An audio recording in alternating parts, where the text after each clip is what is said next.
on those public servants and their families. How unfair, how mean-spirited, how wrong. These families are owed a paycheck, but they're left to wonder how they're going to pay the mortgage or the rent and all of their other bills. They're wondering what will happen to the good credit they have worked so hard to maintain over the years. They are innocent victims of the Trump shutdown, a shutdown he said he would cause 25 times, a shutdown he said he'd be proud to own. President Trump, are you proud to own a shutdown that's hurting so many innocent people? Did you realize that when you caused this? As government agencies remain shut down, American farmers and small businesses can't get the loans they desperately need. Tourism suffers as our national parks go neglected. Some families can't get a mortgage to buy a new home. The American people are suffering needlessly, because President Trump selfishly refuses to retreat from an intransigent, indefensible, and increasingly unpopular position. The Democratic House has passed legislation that received support from many of my Republican colleagues to reopen the government. In no way does that legislation preclude us from having a debate and hashing out compromise solutions on border security. We've done that before. We can continue to debate because, indeed, Democrats, Republicans, and the President all want stronger border security. We just sharply disagree about the best way of achieving it. Why not open the government while we continue to hash out our differences? I've asked that of President Trump. I said, give me one good reason why the shutdown should continue as we debate our differences on border security, which we all want. He could not give a single reason. We know the reason. He's leveraging, mercilessly leveraging millions of Americans who are caught in his irresponsible action and who are hurt by it. So let us open the government and continue to hash out our differences. That would be the responsible thing to do, and I believe Republican senators, many of them, know that. I urge my friend, Leader McConnell, to act now. Convince the President to accept legislation to reopen the government, and let's pass it here on the floor of the Senate. The vast majority of the Republican caucus has already supported it. What are we waiting for? Now, on another matter. This morning, it was reported that Deputy Attorney General Rosenstein intends to step down from his post at the Justice Department if the nominee for Attorney General, William Barr, is confirmed. It's a timely reminder of the swirling conflicts of interest and bias that surround nearly every Trump nominee to lead the Justice Department. Acting Attorney General Whitaker publicly and forcefully advocated for defunding and imposing severe limits on the special counsel's investigation, calling it, quote, a mere witch hunt, unquote. He has troubling conflicts of interest, including with a grand jury witness in the investigation. Not to mention the fact that he appears to have been involved in fraudulent business dealings before joining the Justice Department. The nominee to take his place, William Barr, is just as fatally conflicted a nominee when it comes to the special counsel. Last month, we learned that Mr. Barr sent the Justice Department an unsolicited memo criticizing the special counsel's investigation. Mr. Rosenstein's potential departure only heightens the stakes for Mr. Barr's nomination. From all accounts, Mr. Rosenstein has been an impartial actor at the head of the special counsel's investigation. Now President Trump is trying to replace folks like Mr. Rosenstein with conflicted loyalists like Matthew Whitaker and William Barr. The Senate, starting with the Judiciary Committee, should subject Mr. Barr's views to the strictest of scrutiny next week. And I still believe, after the revelations about Mr. Barr's unsolicited memo, President Trump ought to withdraw this nomination. Yield the floor.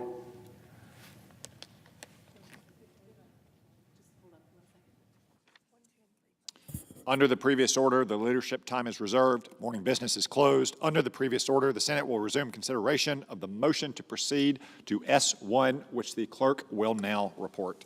Motion to proceed to consideration of S1, a bill to make improvements to certain defense and security assistance provisions and so forth and for other purposes.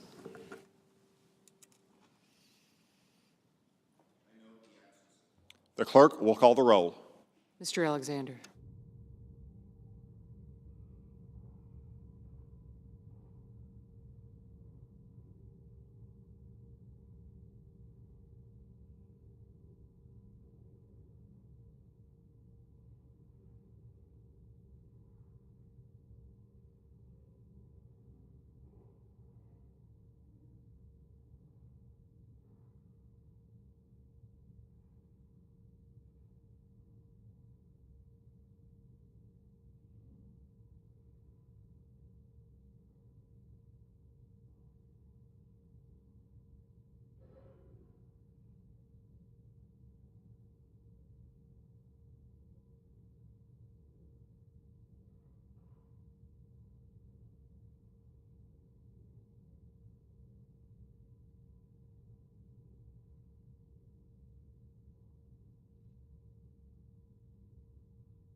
The Majority Whip.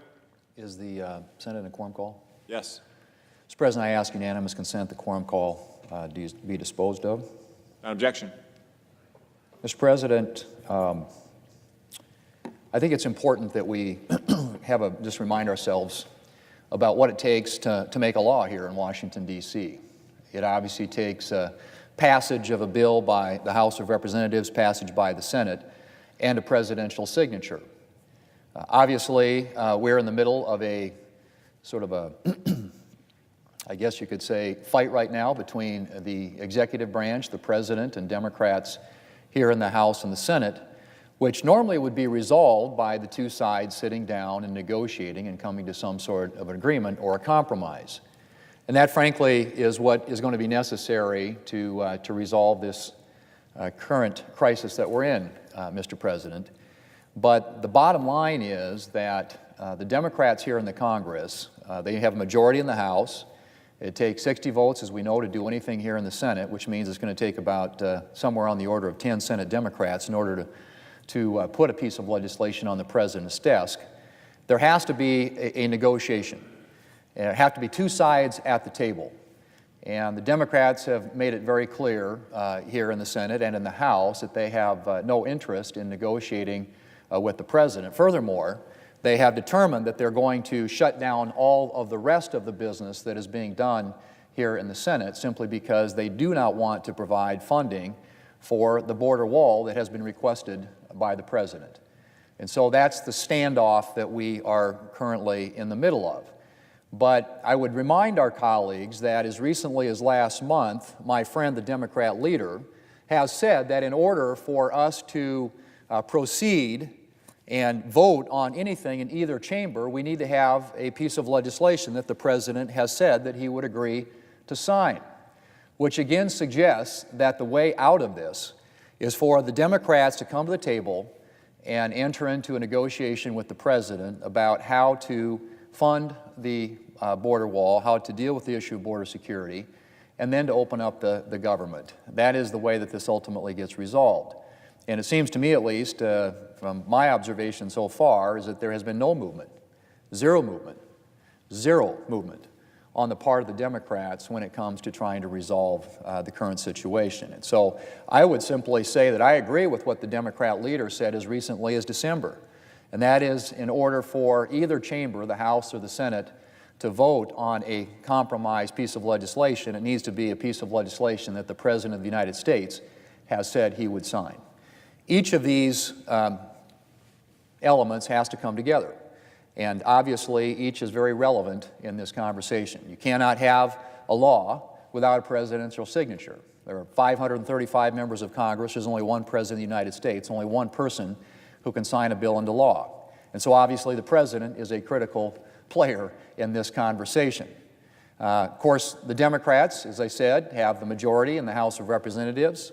It takes 60 votes to do anything in the Senate. I think we have a majority of senators who would vote today provide the funding that's necessary to secure our borders, the funding that the President has requested. But it's going to take a number of Democrats, perhaps as many as 7 to 10 Democrats, in order for us to pass a bill in the Senate. And so the Democrats are very relevant in this conversation. They're not irrelevant. They have to be at the table. And normally a negotiation starts with the two sides saying, this is where I am, this is where I am, and figuring out how do we reach that common ground? How do we reach that middle and structure an agreement that could pass both the House and the Senate and receive a presidential signature? Well, that's not what's happening right now. I think we all know that. I think it's very clear that the Democrats are very dug in, have not moved a single inch off of their position from the time that this whole shutdown started. But I think there's a path forward. I'm hopeful that negotiations, discussions that will continue later today at the White House will lead us to a conclusion, to an outcome, and to a result that gets federal employees back to work to make sure that the government continues to function and run, but also addresses a critical and important priority for all of us as policymakers, and that is ensuring that we secure our borders in a way to protect the American people. Mr. President, I think it should go without saying that border security is a basic national security requirement. Countries have to secure their borders. They need to know who's coming into their country, and they need to be able to keep people who shouldn't be entering the country, like criminals and drug traffickers, out. Making sure that our borders are secure is one of our most essential responsibilities as members of Congress. It's a basic obligation, like making sure that our military is capable of defending our country. But while border security is always a national security imperative, it's particularly important right now because we have not only a security, but a humanitarian crisis at our border. Over the past year, illegal border crossing apprehensions have shot up by more than 30%. An average of 60,000 individuals try to cross our southern border illegally each month. This represents a serious security concern. Among those trying to cross our southern border are drug dealers, gang members, human traffickers, and other criminals. But this flood of attempted border crossings also represents a serious humanitarian concern. Individuals attempting the journey to come here illegally are vulnerable to exploitation, illness, and abuse. 1 out of every 3 women attempting the journey to the United States is sexually assaulted. A staggering 70% of individuals become victims of violence along the way. And illness and other medical issues are a serious problem. 50 migrants a day are referred for medical care, and Customs and Border Protection rescues 4,300 people in distress every single year. There is a direct way to stem this humanitarian crisis, and that is to promote legal immigration and discourage people from coming here illegally. And how do we discourage people from attempting to come here illegally? Well, I would argue, Mr. President, we enforce our immigration laws and prevent individuals from illegally crossing our borders. I've mentioned the dangerous individuals who can sneak across our porous borders and the humanitarian crisis that we face. But of course, there are even more dangers posed by the weaknesses in our border, both around barriers and through our ports of entry, like the illegal drugs that are pouring into the country. Every week in this country, 300 Americans die from heroin. 90% of the heroin supply, 90%, Mr. President, flows across our southern border. In 2017, opioids were involved in the deaths of almost 50,000 Americans. Roughly half or more of those deaths involve fentanyl. And a lot of that fentanyl is coming across our borders illegally. Federal agents have seen a 115% increase in the amount of fentanyl seized between ports of entry. One key part of addressing the opioid epidemic in our country is shutting down the flow of illegal drugs across our porous borders. Mr. President, Democrats used to understand the need for border security. In 2009, the Democrat leader here in the Senate said, and I quote, "Illegal immigration is wrong, plain and simple. Until the American people are convinced that we will stop future flows of illegal immigration, we will make no progress on dealing with the millions of illegal immigrants who are here now and on rationalizing our system of legal immigration. That's plain and simple and unavoidable." End quote. That, Mr. President, from the Democrat leader here in the Senate from 2009. In 2006, the Democrat leader and the ranking member of the Senate Judiciary Committee voted for legislation to authorize a border fence. They were joined in their vote by then Senator Biden, then Senator Clinton, and then Senator Obama.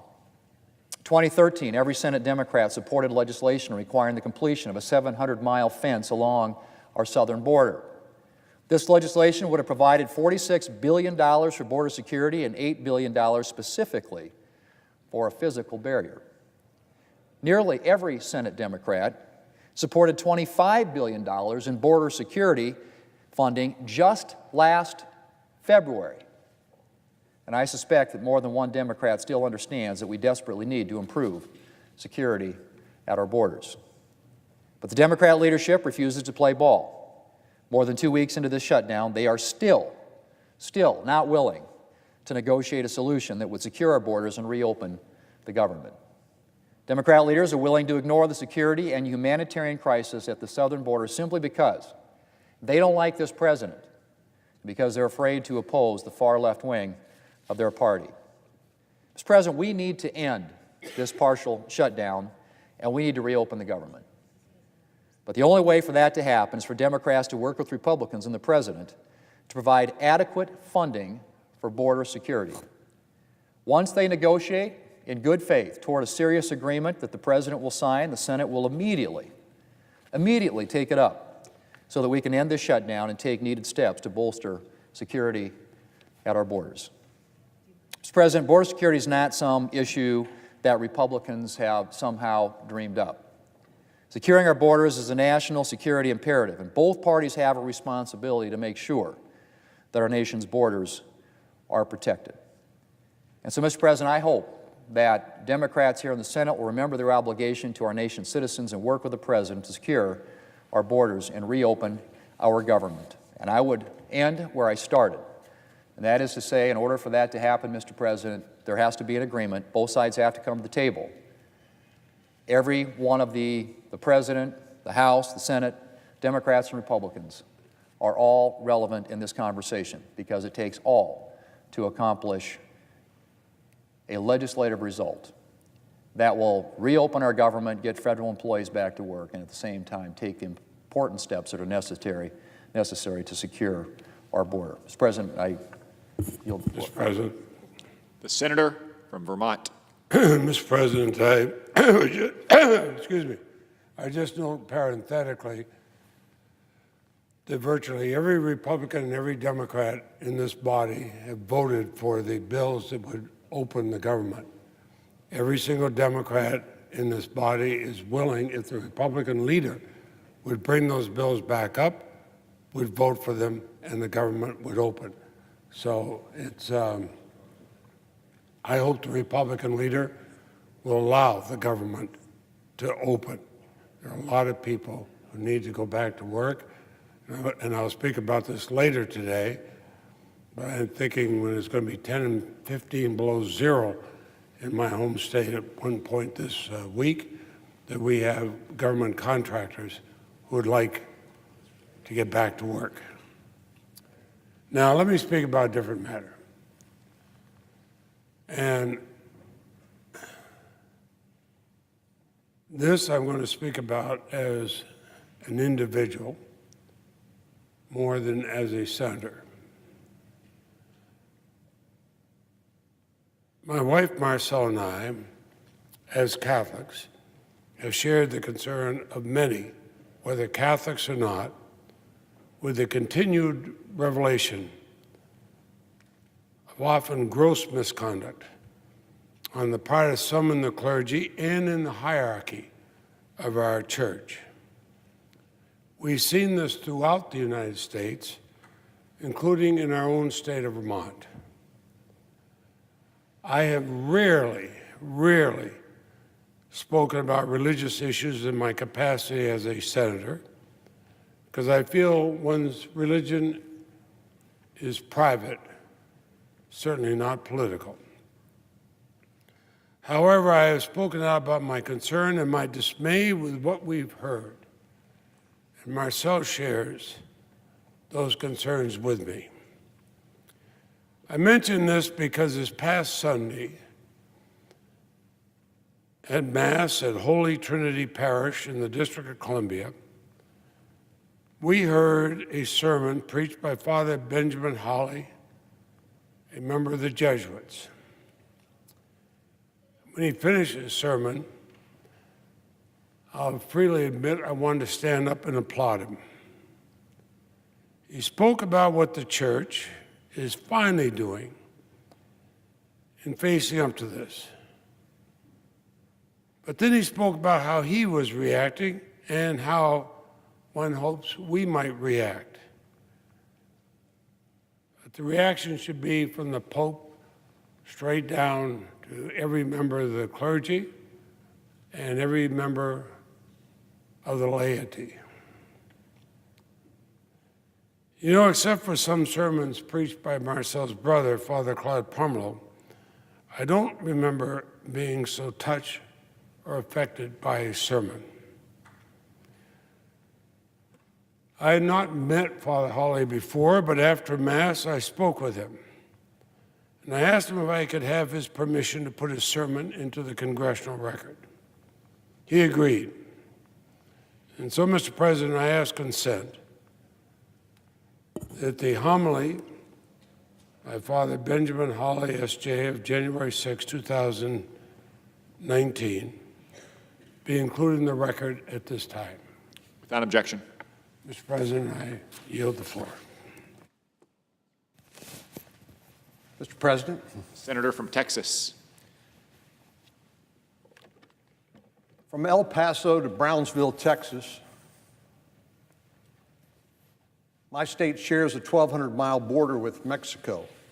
If you were daring enough to attempt to walk that entire stretch, you'd trek through deserts, across mountains, through cities, and probably end up getting a little wet in the Rio Grande River. You would meet folks who are proud of the strong bonds our country has with our southern neighbor. Many, of course, have relatives in both countries. You'd talk to sheriffs, police officers, Border Patrol agents, all who care deeply about protecting our communities. And undoubtedly, you'd end up eating some good Tex-Mex along the way. In my time in the Senate, I've had the opportunity to meet countless Texans who live and work along the southern border, and I seek their advice and counsel on what Congress ought to do, what the federal government ought to do to protect them and their communities. What they tell me is that Texans in the nation rely on the billions of dollars of legitimate trade that comes across the ports of entry with Mexico. But with the growing volume of crossing our borders and the persistent staff shortages for the Customs and Border Protection, they want to make sure that there are no security gaps that can be exploited by criminals or slow down the legal movement of goods. That's a concern I share, and I continue to advocate for additional improvements in our ports of entry to protect this vital lifeline for our economy as well as our security. But just as these communities care deeply about the economic benefits of our shared border. They care deeply, of course, about their own safety and security. They believe that both can peacefully coexist, and so do I. During my visits, I've witnessed some of the horrific treatment that migrants receive at the hands of the criminals, including those that smuggle them. The truth is, these criminal organizations that move people and drugs and contraband across our border, they exploit our porous border and care nothing for human life. It's a commodity. It's the way they make money. They care nothing for the people they hurt. So they wring another dollar out of someone else's misery on a daily basis. And it's a high-volume business, too, and incredibly lucrative. I've seen the stash houses with windows lined with tinfoil inside a veritable cesspool that makes you want to gag or lose what you had for lunch. This is where the human smugglers cram large groups of illegal immigrants in unimaginable conditions while awaiting their transit to the interior of the United States. I've seen their log books where they record their corrupt transactions, correlating real live human beings with their value in dollars and cents. I've talked to Border Patrol who've discovered tractor trailers full of people attempting to enter our country, some of whom never complete their journey because they die from exposure or are smothered to death in the crammed quarters.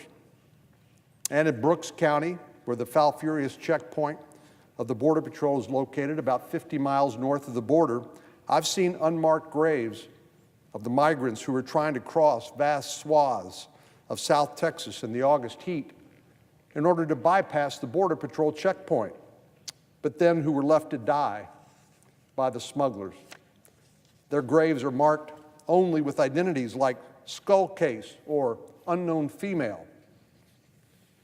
Border security is not immoral, Mr. President, as Speaker Pelosi has shamefully claimed, but refusing to act in the face of evil is immoral. It's clear there's a crisis, as it is clear that it's our responsibility to restore safety and security and order. In my wildest dreams, I never would have imagined we would be debating if we should secure our borders, as we apparently are now. That's something we should all agree on. Instead, we should be focused on how to secure our borders and how to do it in a smart, responsible way. In my experience and learning from the experts, they tell me that's no one-size-fits-all solution. You can imagine in a 1,200-mile border with just Texas and Mexico, with the variety of topography and geography, that one-size-fits-all does not work. What works best in the Rio Grande Valley doesn't necessarily work in an urban environment like El Paso, with Juarez just right across the international bridge. We need to customize solutions that meet the specific need rather than trying to dictate from here in Washington, thousands of miles away, a solution that solves nothing.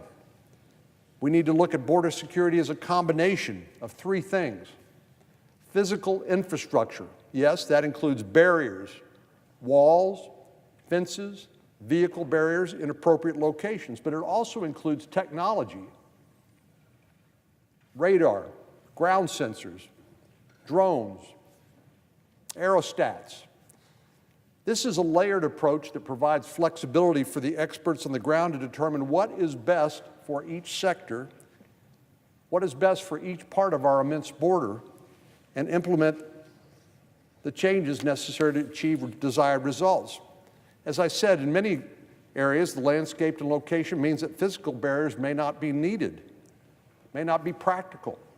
In rural areas, technology, sensor technology or cameras may be sufficient, but we know we need additional boots on the ground too, because it's not enough to put a barrier in place or have a radar or a ground sensor in place if you don't have the Border Patrol to show up and detain people that they discover trying to make their way illegally into the United States or bringing drugs into the United States. So some combination of these three elements, I think, is always going to be needed, no matter where you're talking about. I'm proud of the work we've done here in the Senate, generally speaking, and I know that when we work together, we can do a lot of good. But logic and experience should tell us we shouldn't be the ones deciding how every inch of our southern border is secured. I don't claim to be an expert, although I have gone to school on the topic. Spent a lot of time talking to those people who are experts and learning from them. And I believe we need to let those experts drive the decision-making process on the right combination of resources needed to achieve operational control of the border. Unfortunately, our Democratic colleagues' refusal to invest in real border security has landed us in a partial government shutdown, resulting in 800,000 federal workers who on Friday won't get a paycheck. That's unnecessary. And they are, unfortunately, collateral damage to a political game which we should not be playing. I know many of these 800,000 federal workers are already anxious about how they will make a car payment, or how they'll pay their mortgage or their rent, or how they'll put food on the table. That's completely unnecessary, this shutdown.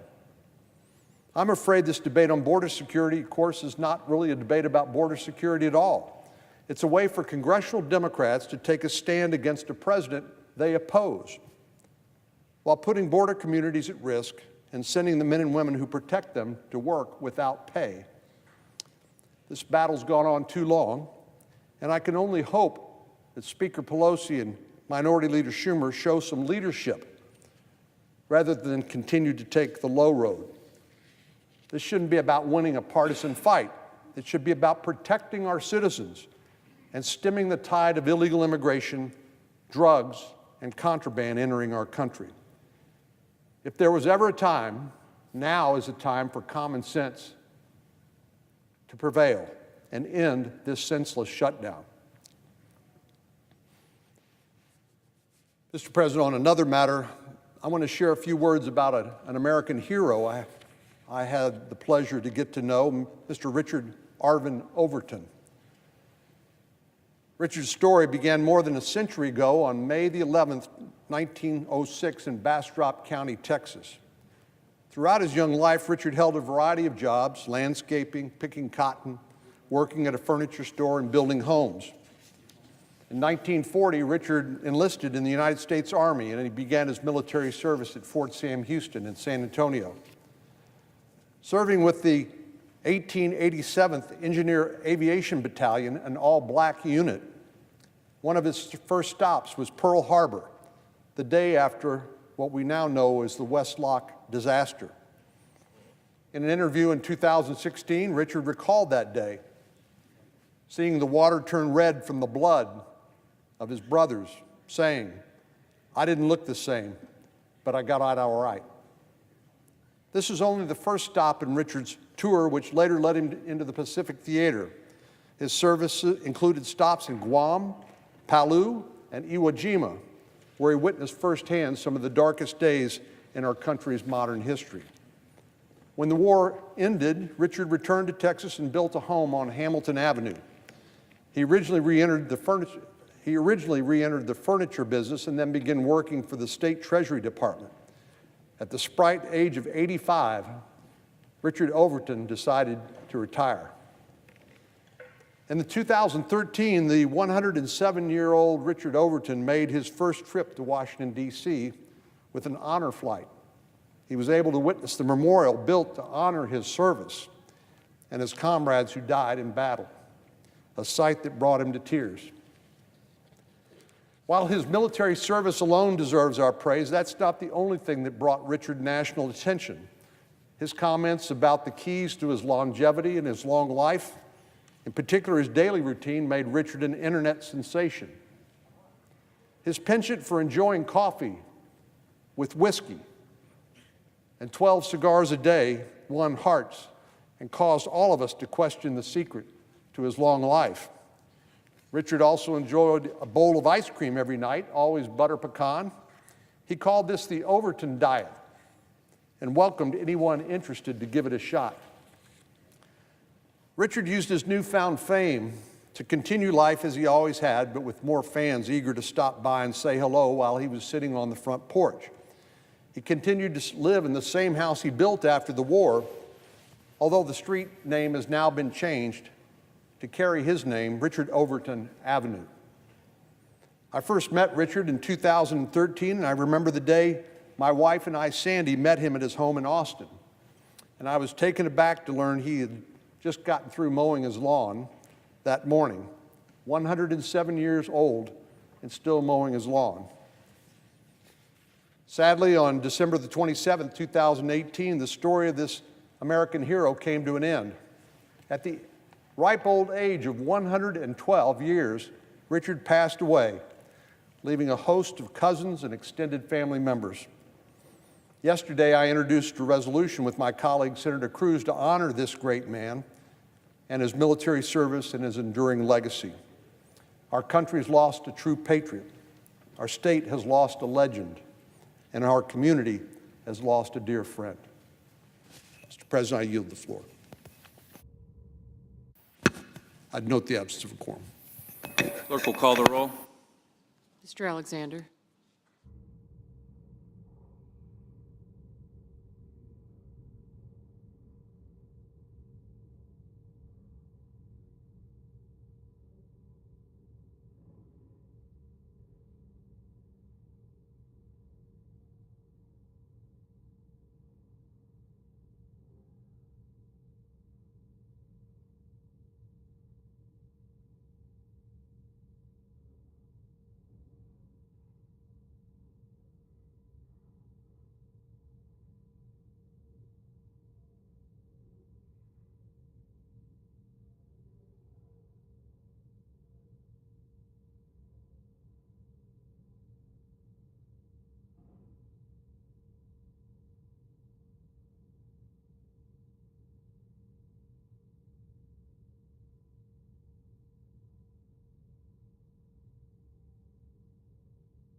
Senator from Wyoming.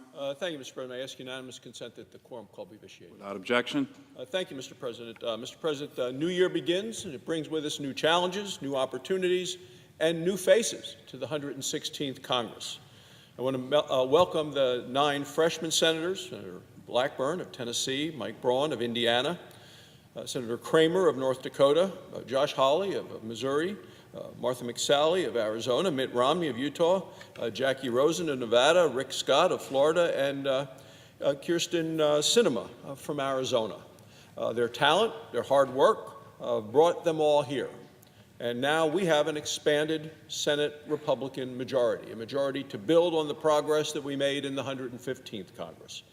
Albeit we're still short of the 60 votes needed to pass most pieces of legislation, we have a group of people committed to the values of our party and our country and working together to find solutions for the nation.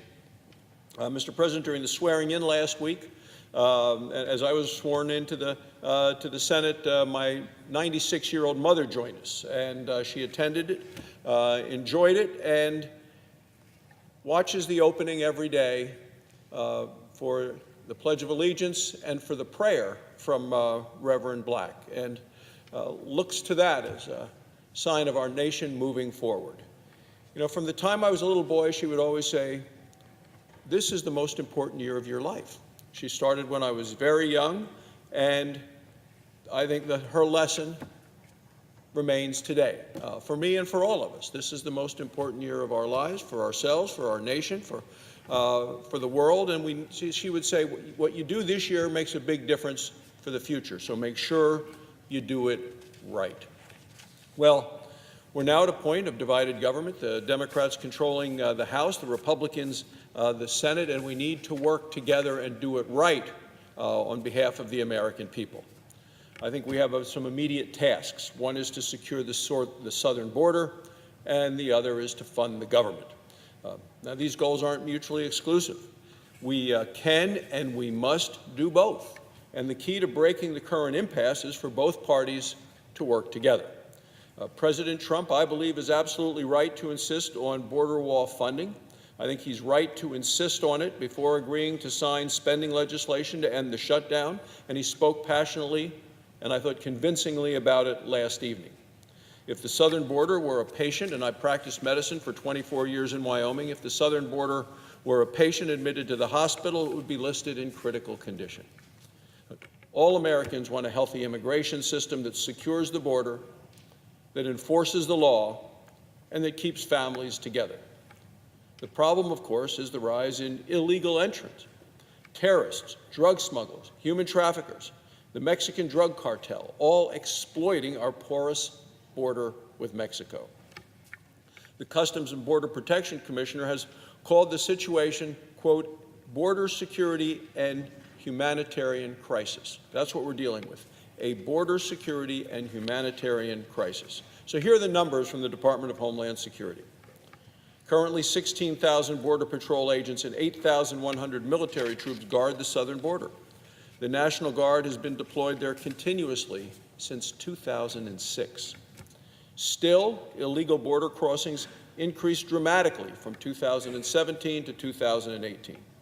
In this past year, the year just ended, 396,000 people were stopped at the border, including 3,700 suspected terrorists, 800 gang members.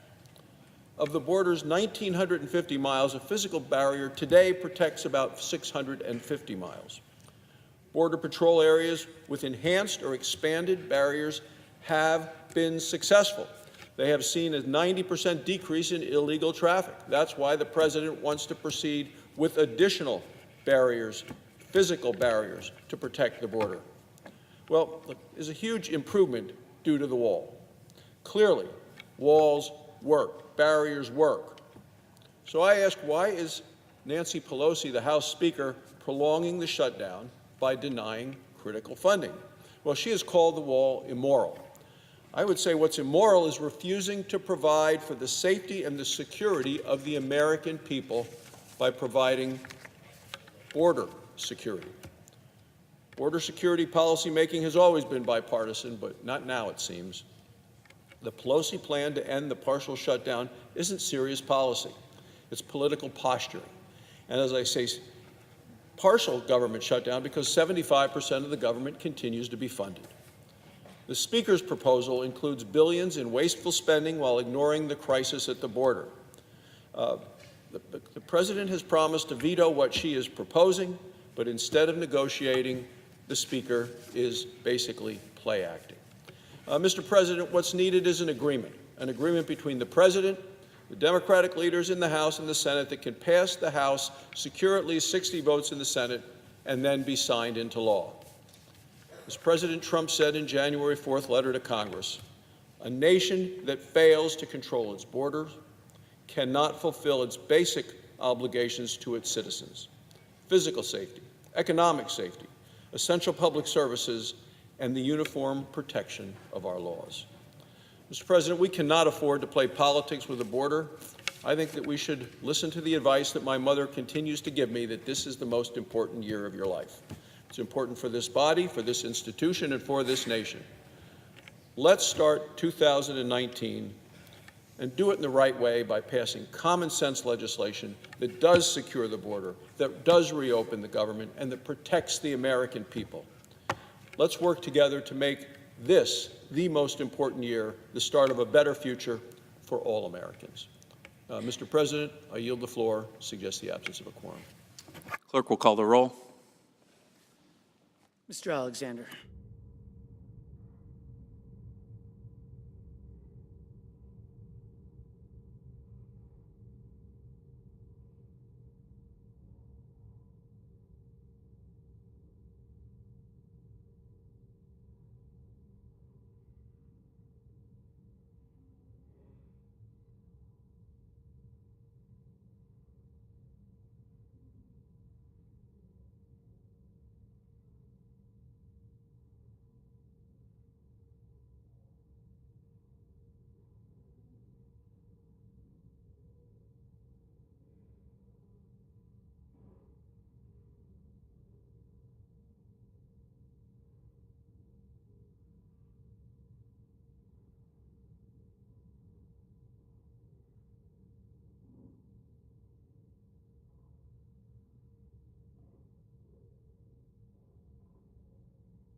From Connecticut.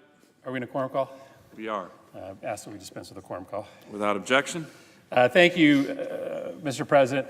I want to share with the body today my very short New Year's wish list. And it's very short because 1, 2, and 3, 4, 5, and 6 are all the same. We need to open the government. We need to reopen the 1/4 of the federal government that is shut down today. We need to start acting like adults. We need to start doing the job that we were sent here to do because our nation's security is at stake. Kids' health is at stake. Families' economic security is at stake. Hundreds of thousands of federal workers all across the country are furloughed as we speak, including over 1,000 in Connecticut. But that's not the extent of the damage.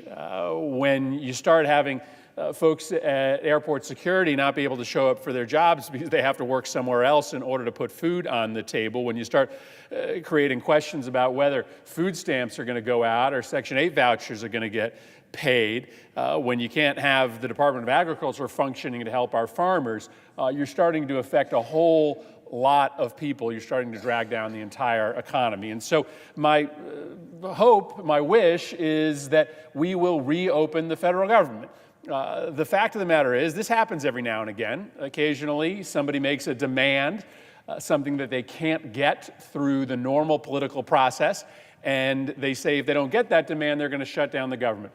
Every time I've been through one of these, it's the party making the demand that eventually relents, because we tend to all agree that that's not a way, that's not the proper way in order to try to get what you want in the United States government.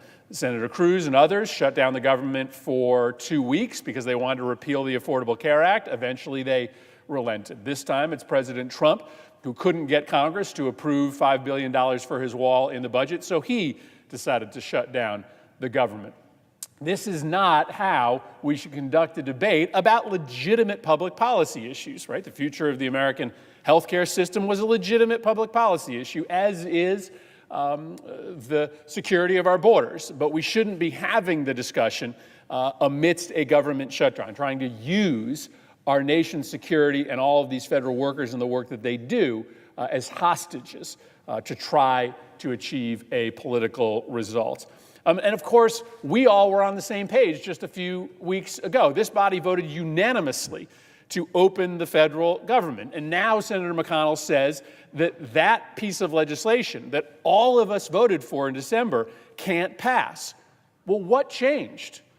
What changed in each one of your states that causes so many members of this body to now say that they cannot vote for a continuing resolution that you all voted for back in December? Well, we know what's changed. The only thing that has changed is that the president has decided that he won't sign it. But that's not how the Constitution works, right? The Constitution doesn't make the United States Senate subservient to the president. The United States Constitution certainly doesn't make the president's party subservient to him. No one here has to follow the orders of President Trump, especially when he's doing something that's bad for the nation. We could bring up that same bill that reopens the government, at least temporarily. We could all vote the same way that we did back in December. We could send that bill to the House of Representatives and admit that the president shouldn't dictate our votes. Just because his position changed doesn't mean that Senate Republicans' position should have changed. Let's reopen the government so that then we can have a discussion about the question of immigration law and border security, because I'm more than willing to have it. Okay, I didn't exactly tell the truth. I do have 2 other wishes beyond reopening the government, but they're connected to my primary wish. My second wish is that the president would stop making up things as he proceeds through this debate. The worst of his lies was the idea that there were 4,000 known or suspected terrorists that came across our southern border. Right? That was a number proffered by the press secretary at the White House. It has been repeated in various ways, shapes, and forms by the president's allies. Of course, we now know that there have not been 4,000 suspected terrorists that have come across the southern border. There have been 6 since the beginning of this year. That's 6 people who are on a terrorist watch list who weren't U.S. citizens. You know how many people who fit that description came across the northern border in the first 6 months of this year? 41. 41. So if you really care about the security of this country, if your primary reason for getting up every morning is to make sure that terrorists don't get into this country, then we should be putting up a wall with Canada, not a wall with Mexico.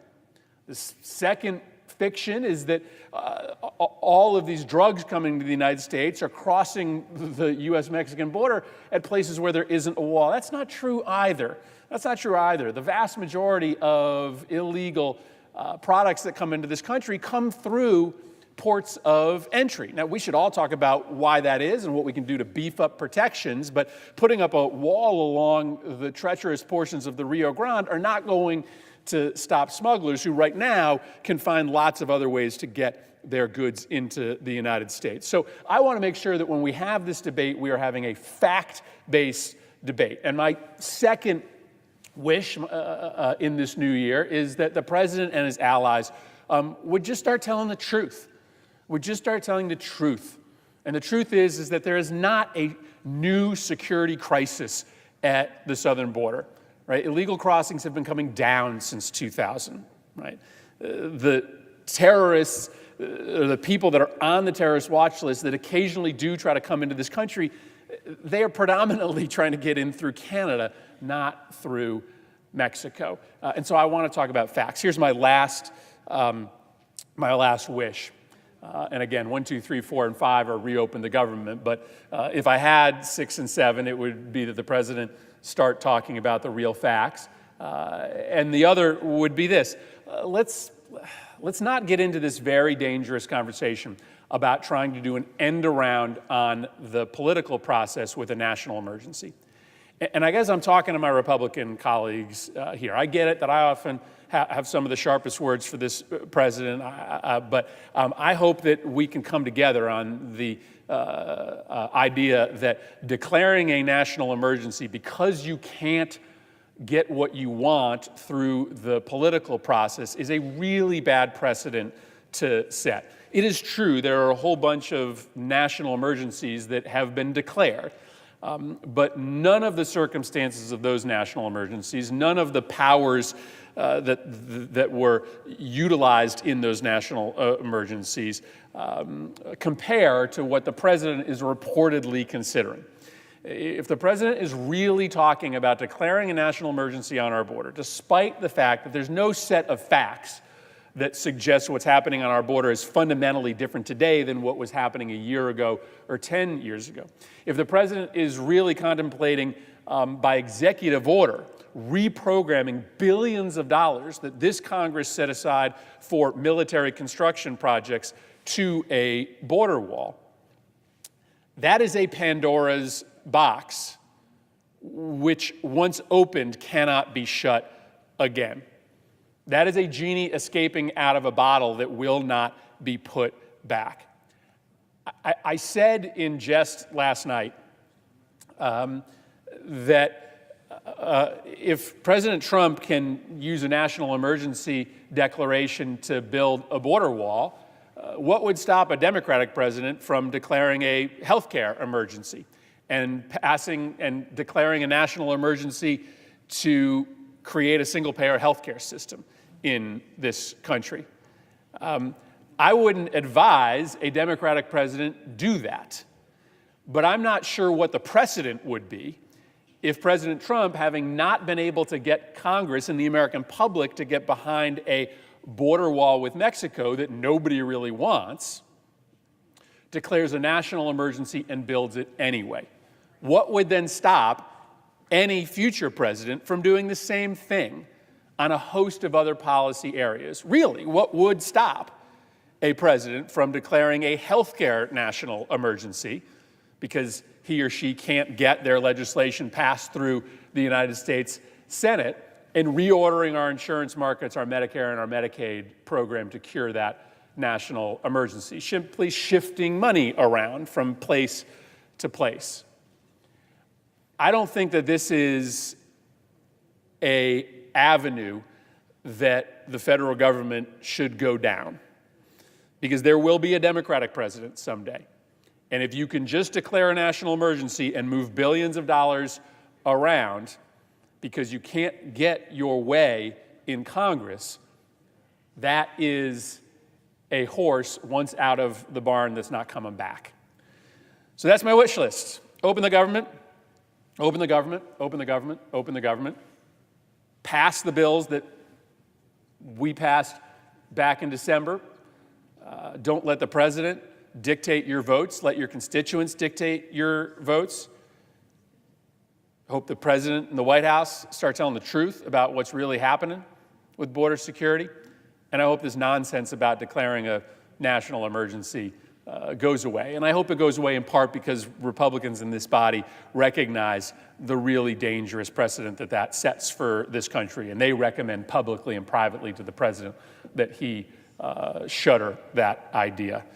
We could reopen the government today. If Senator McConnell came down here and decided to put a continuing resolution before this body, said that it's the right thing to do for the country, it would pass with flying colors.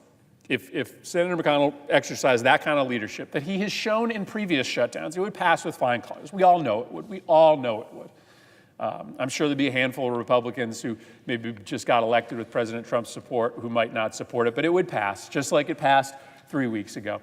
And it would likely pass the House of Representatives by a veto-proof margin as well, once the signal was given by Senate Republicans that the adults needed to step up and reopen the government. So this whole crisis can be over tonight.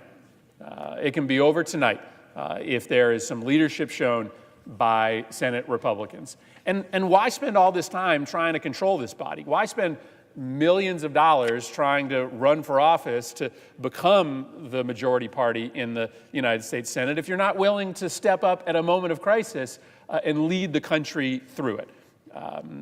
It's still possible. And I hope, as my New Year's wish, that it gets done sooner rather than later. Thank you, Mr. President. I'd yield the floor.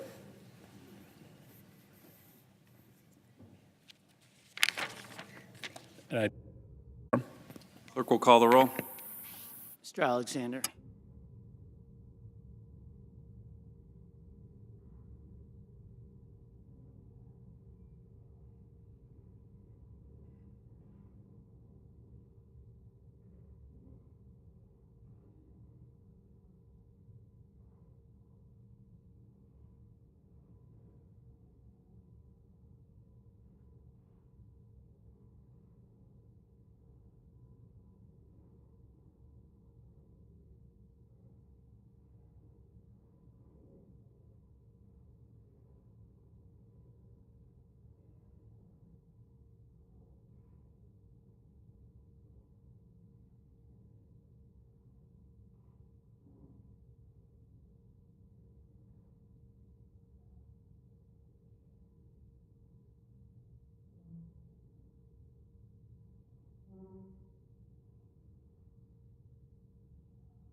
Mr. President, Senator from Iowa.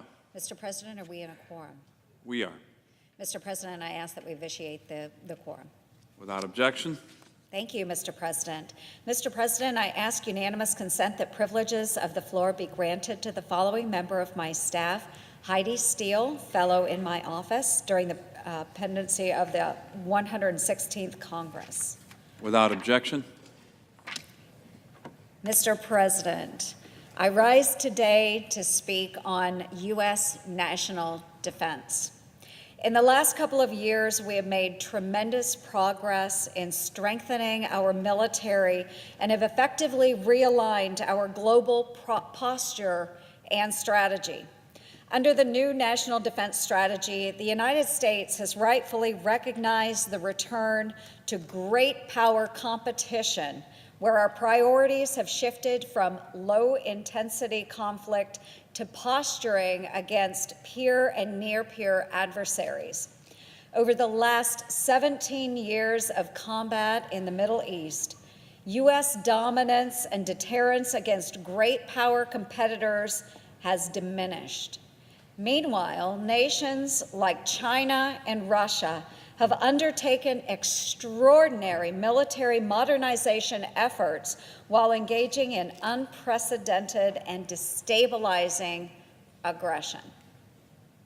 We have seen Russian intrusions in cyberspace, the illegal annexation of Crimea, information attacks on Western democratic institutions, and the spread of lies, half-truths, and slander in order to sow division and chaos between the United States and our partners. These gray zone activities, which are actions below the level that would provoke an armed conflict, have gone mainly unchecked by the United States, which has set a troubling precedent and only served to encourage further provocation. From China, we see these gray zone techniques manifested in their land reclamation in the South China Sea, the construction of their first foreign military installation in Djibouti, and the continuing theft of intellectual property and trade secrets in critical security areas. They have also greatly undermined our supply chain through the Made in China 2025 initiative, which seeks to ensure that the United States and others remain reliant on the Chinese industrial base. Above all, the U.S. is threatened by Russia and China's advances in emerging technology. This includes hypersonic weapons, artificial intelligence, space capabilities, quantum computing, and directed energy. Without significant resources and focus, we will lose our technological superiority in these very areas, and both U.S. national security and the global order will be in serious jeopardy. Building off of our successes from the last 2 years, Congress and the executive branch must remain committed to investing in research, development, and rapid acquisition, and the deployment of capabilities that provide for deterrence in line with the threats of the 21st century. Just as we rose to the challenge in the 2 world wars, the Cold War, and following the attacks on September 11th, 2001, we must once again evaluate our current posture and chart a course that best protects our national security and our interests. While the National Defense Strategy correctly prioritizes a return to great power competition, we still have great national security threats in the low-intensity domain, particularly in the Middle East and in North Africa. The success of our missions in Iraq, Afghanistan, and Syria are important. And in Africa, we can include Africa. They can be seen in our ability to prevent extremist groups from projecting attacks into the U.S. homeland through the heroic and dedicated service of our men and women in uniform. We have put unyielding pressure on foreign terrorists, and in turn, we have prevented another massive attack like we saw on 9/11. While we have seen tremendous battlefield success against groups like the Islamic State, counterterrorism and stability operations require a sustained commitment of presence and resources in order to consolidate gains and promote good governance and the rule of law. In the absence of the latter, ungoverned spaces quickly transform into breeding grounds for terror groups. And that is why we are in Iraq. That is why we are in Afghanistan. And that is why we should remain in Syria. We must do that until our objectives are met. Balancing our approach towards both low and high intensity threats will require us to rely on our allies and our partners more than we have had to rely on them in the past decades, as we have a limited supply of resources for our national defense. However, if we are able to leverage the resources of our friends, we will assume less risk as we move to more resources towards countering great power threats. And likewise, as we seek to bolster our defense posture towards peer competitors, we will greatly benefit from increased contributions and commitments from our allies and our partners. That means insisting that our treaty allies contribute their fair share to the international security burden, and also ensuring that our allies and partners are investing in weapons systems and military platforms that interoperate with ours while effectively deterring our common adversaries. We cannot and should not abandon those who share our values of democracy and freedom, but rather work with them to increase defense contributions and build necessary capabilities and capacities. Unlike Russia and China, our network of allies and friends who have stood shoulder to shoulder with us in the defense and freedom of democratic values are a source of great strength, as well as an integral part of promoting global security. Mr. President, I would be remiss if I did not take this opportunity to once again acknowledge the most detrimental adversary of our national defense, and that is poor fiscal policy. As then Secretary Mattis stated when he announced the National Defense Strategy, continuing resolutions and sequestration have hindered our security more than any foe. These wasteful applications of taxpayer dollars prevent long-term planning, stymie research and development, delay critical procurement, and prevent necessary training and readiness investments. Mr. President, what we do in this chamber has consequences that reverberate far beyond Washington. When we fail to do our job, we put our war fighters at higher risk and cripple our strategic posture, ultimately endangering our national security. That is why I have come to the floor today to urge bipartisanship and collaboration amongst both houses of Congress on defense spending policy. The political climate of today will assuredly prevent progress in some areas of Congress's work, but I encourage my colleagues to set those differences aside when we consider policies and appropriations for our national defense. We have a lot of work ahead in order to protect our security and interests, but I am confident that we can come together to solve these issues of critical importance.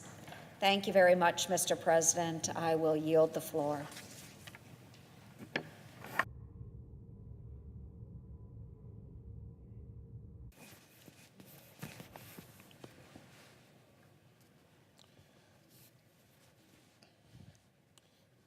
Mr. President. Senator from Missouri. You know, as our colleague from Iowa just pointed out, these problems not only need to be solved, but they are solvable. At the core of the debate we're having right now is obviously border security. Everybody says they're for border security, but to have a different view of what that means. I want to start by saying, Mr. President, I fully support the President's call for a more secure border, and frankly, I think physical barriers are part of that. We have thought that for a long time. They work. People who now are opposed to them have often been for them.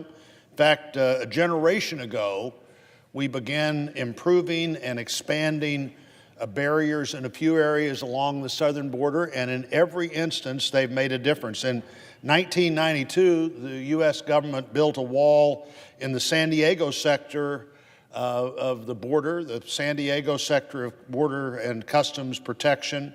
The number of people caught crossing that barrier, that border, decreased by 95% when the barrier was erected. Now, the border is not exactly like the bank. You don't have to have the level of security that nobody can ever get through in any time under any circumstances. But if you have a solution that solves 95% of the problem, that may be about all we can afford to do in terms of solving the problem that way. But that barrier, that wall, that fence south of San Diego did just exactly that. And so the next year, we built a wall in El Paso, Texas, at that part of the border, and that was a decrease of 95% as well. 2000, we built a wall at the Tucson, Arizona sector, and apprehensions there dropped 90%. So we got a 90% solution or a 95% solution. That's reasonable to the American people who think that the job of the federal government, and they are right in this, one of the jobs of the federal government is to secure its border. You wouldn't have to look very far in troubled parts of the world to find a story about Lebanon or some other country to read that sentence that says the border is not, Lebanon, this government is not truly functional because they don't have control over their own borders. It is a reasonable expectation of government. 2000, as I said, we built a wall at Tucson. And you can call this whatever you want to. If you're offended by when I say wall or fence, you say whatever you want to say. It has the same impact.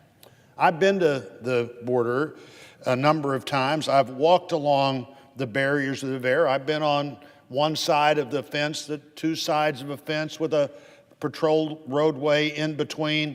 Looked pretty effective to me, and the numbers indicate it was effective. So when we, in 2005, added a wall in Yukon, in the Yuma part of the Arizona sector, apprehensions went down another 95%.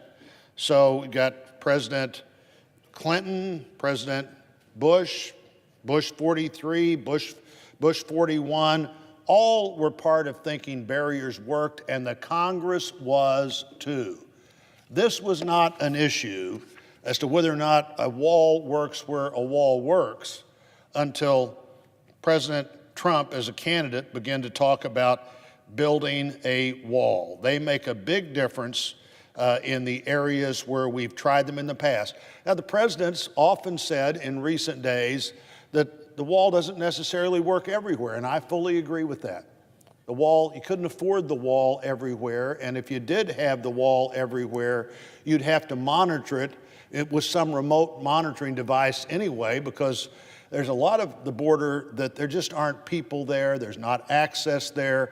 Doesn't mean you can't monitor that, doesn't mean you can't have that kind of a wall erected, and we need to do that. In November, there were nearly 52,000 people that were caught trying to sneak across the border.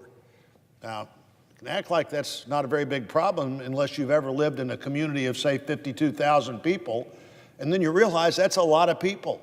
And in 1 month alone, they were coming across the southwest border. According to the Department of Homeland Security, nearly 17,000 criminals were apprehended trying to get into the country last year.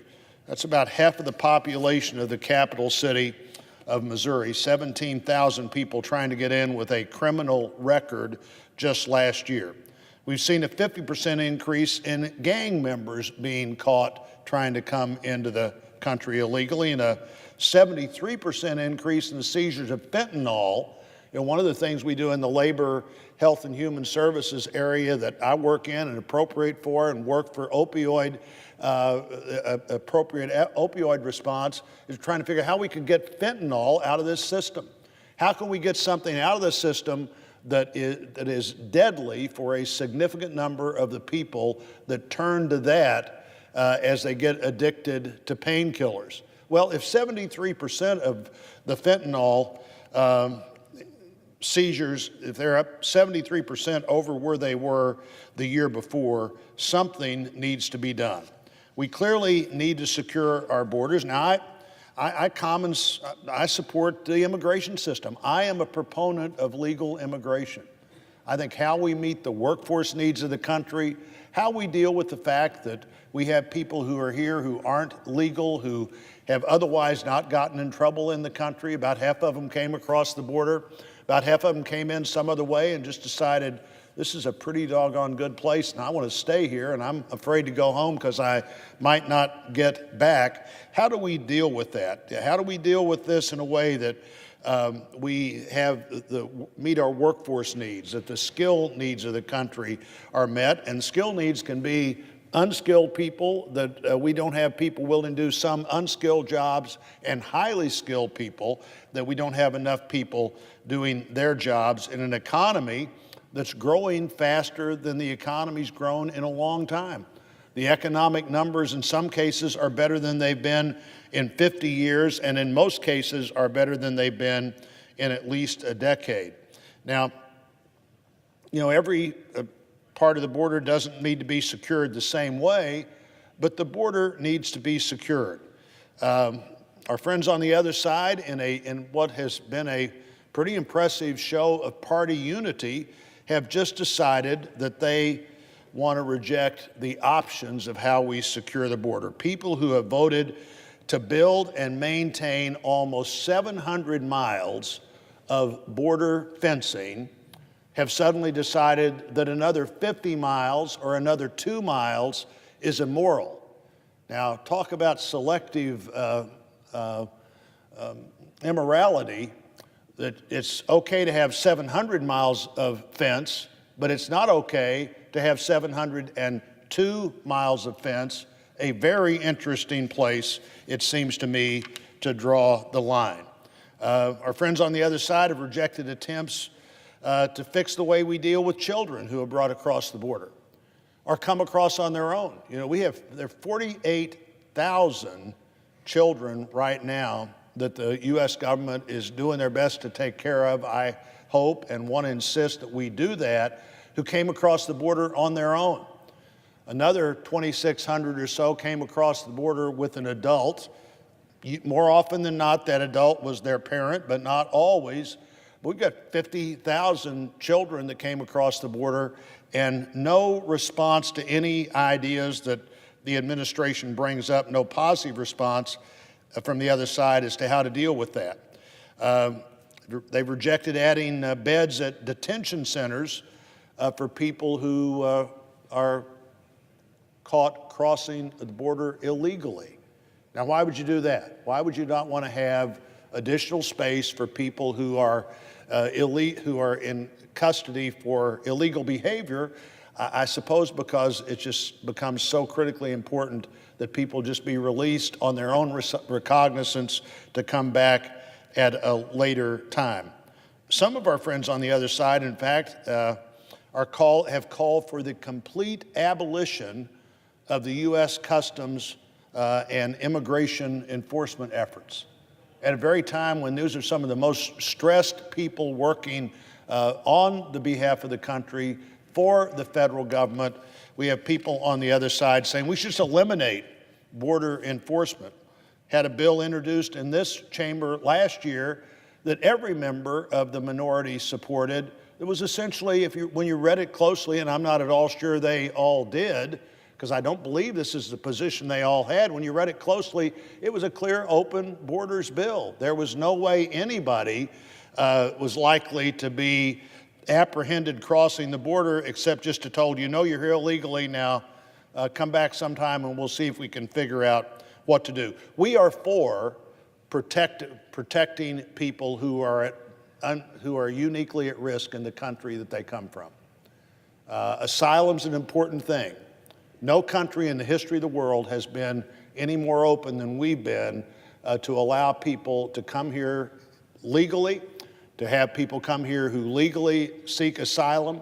But the truth is, there is no asylum granted just because you're from a poor country or from a dangerous country.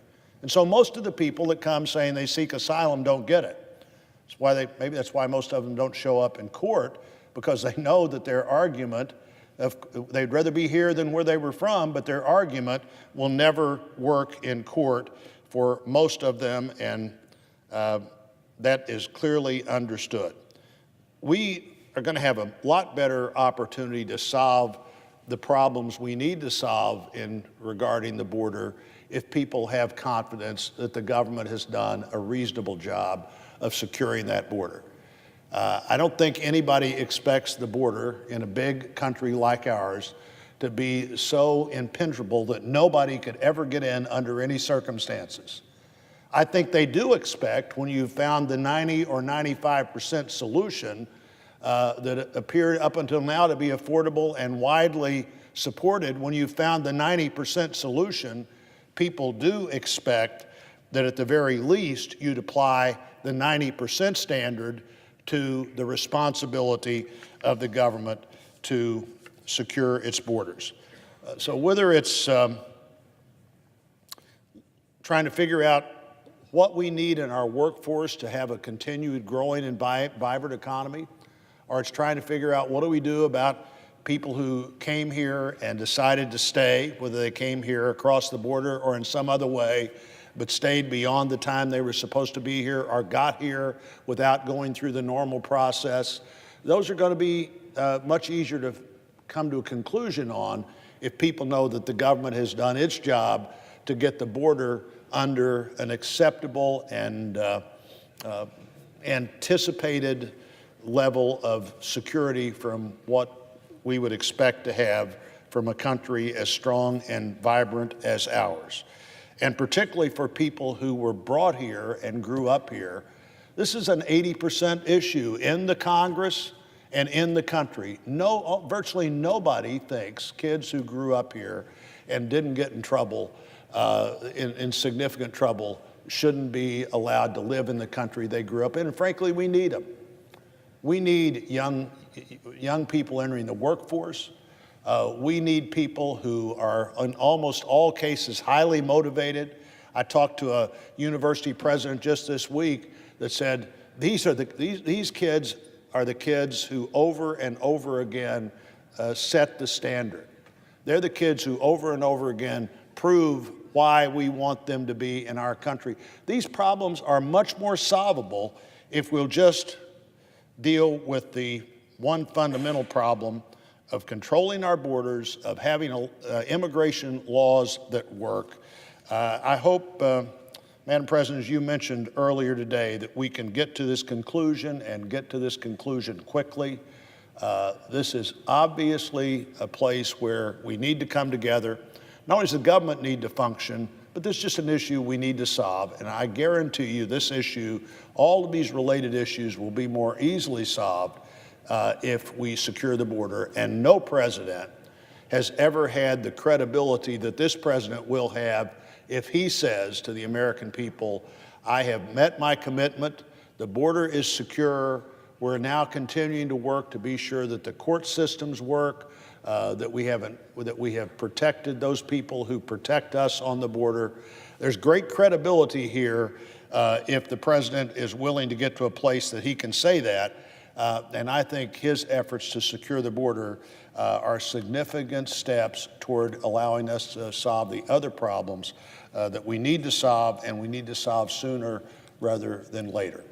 And with that, Madam President, I would yield the floor and suggest the absence of a quorum. The clerk will call the roll.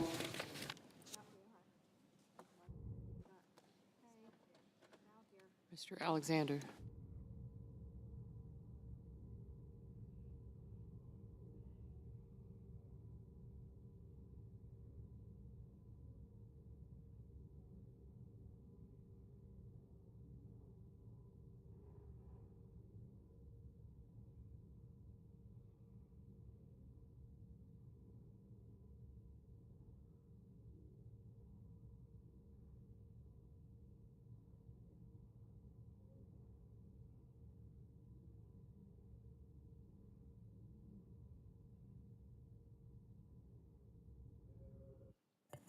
Senator from Move Missouri. we vitiate the quorum call. I think there's an adjournment Without motion objection. coming up. Without objection. Under the previous order, the Senate stands in recess until 2:15 p.m.